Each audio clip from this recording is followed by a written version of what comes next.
À Lochamangour, l'exploitation illicite de saphirs se poursuit.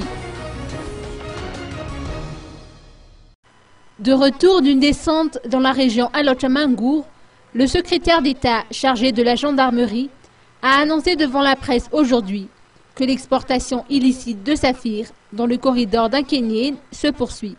Écoutons ses explications. Les Sri Lankais commencent à s'installer définitivement dans la ville d'Ambatondozaka parce qu'ils commencent à exercer des activités lucratives telles que l'hôtellerie. Ils commencent à faire de concubinage. Ils commencent à louer des maisons comme étant des résidents. Et semble-t-il, il y a manque manque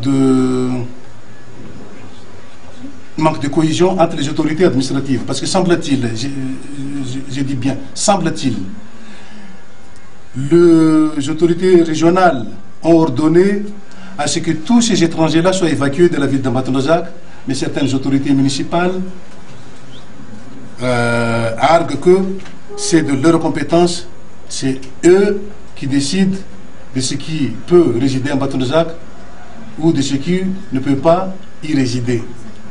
Maintenant, ça continue toujours parce que semble-t-il, d'après le compte-rendu de responsable de l'environnement local, régional là-bas, il y a encore dans les environs de 6000 exploitants illicites dans la forêt de Bemaint. Et maintenant, ça commence également du côté de Mermandous, du côté de Anus Benal pour les chercheurs d'or, etc., etc.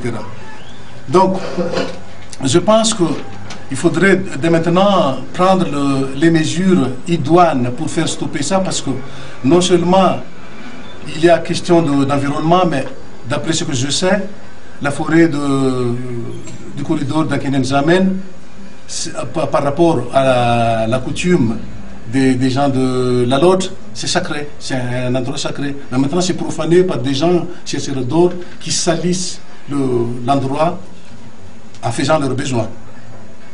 Voilà à peu près globalement la situation qui prévaut actuellement.